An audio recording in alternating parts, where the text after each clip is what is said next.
Satu, dua, tiga.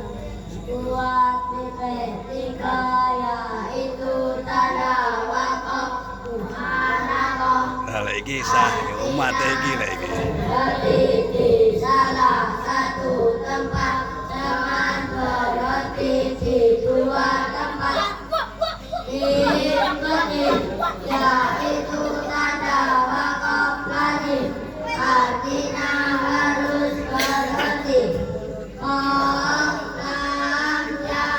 Yaitu tanda wakaf aula, artinya lebih baik berhenti.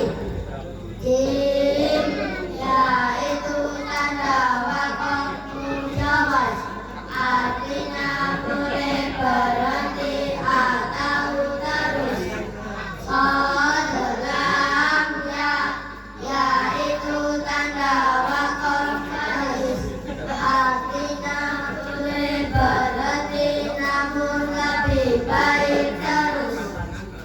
Lam alif, yaitu tanda wakaf mamnu, artinya tidak boleh berhenti namun ada yang memperbolehkan berhenti.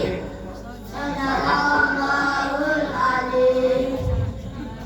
Assalamualaikum warahmatullahi wabarakatuh. Waalaikumsalam.